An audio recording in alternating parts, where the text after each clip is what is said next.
bébés calculés au mètre carré. Les enfants ne sont pas du bétail, car les normes d'encadrement, c'est pas un point de détail. Aujourd'hui, c'est le 14 janvier, c'est les professionnels des crèches qui se rassemblent parce que plus rien ne va au niveau de la loi. Le gouvernement veut passer en force, on a eu enfin le projet après un an d'attente et 3 points d'échauffement principaux pour les professionnels qui passent par. Ces 3 points, c'est quoi? Le premier, c'est l'accueil en surnombre qui se généralise, 15% d'enfants en plus sur l'accueil réglementé, entre 4 et 7 heures par jour d'enfants en plus. C'est inadmissible, quoi. Ajouter à la surface d'accueil par enfant, dans les plus grosses métropoles, les plus grandes villes, la surface d'accueil va être diminuée, donc une inégalité sur les territoires, une inégalité d'accueil pour les enfants, tout ça, ça dégrade les conditions d'accueil des enfants. Et pour le coup, les professionnels refusent cette perte de sens du métier. Elles sont là pour les enfants, pour les accueillir, pour leur bien-être, et ça va vraiment à l'inverse de ce qu'ils sont. Pour la 3e fois cette année, elles sont dans la rue, 35 rassemblements en France, et pour se faire entendre et refuser ces mesures qui sont hautement dégradantes pour les conditions d'accueil des enfants. Maintenant, c'est le fric, c'est le financier, c'est plus la personne qui est la priorité, c'est le financier, c'est comment on va pouvoir faire des économies sur le dos des patients. L'humain n'a plus sa place dans la prise en charge et c'est évidemment ce que la CGT aujourd'hui dénonce.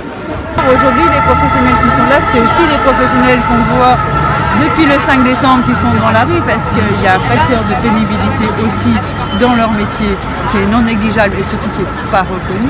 Et on a une filière qui est à 98% féminine, donc doublement pénalisée. Et avoir des personnels de crèche à 64, 65, 66, 67 ans, c'est complètement inconcevable. La loi est sotte, c'est dégueulasse.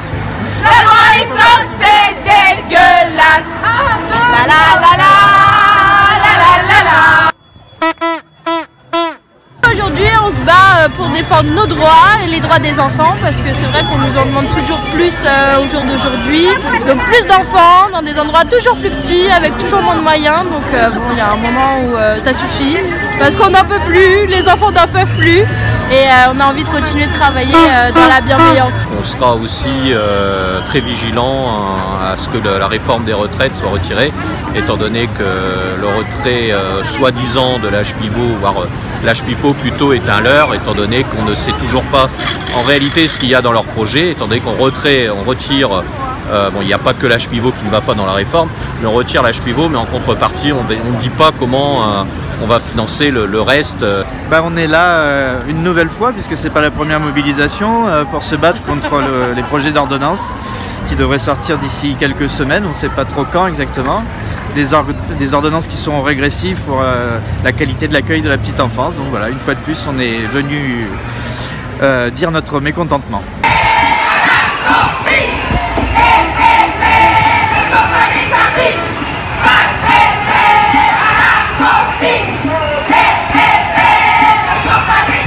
On demande de travailler sur la qualité d'accueil d'enfants, sur le bien-être et à côté de ça on réduit le personnel, on réduit la surface par enfant.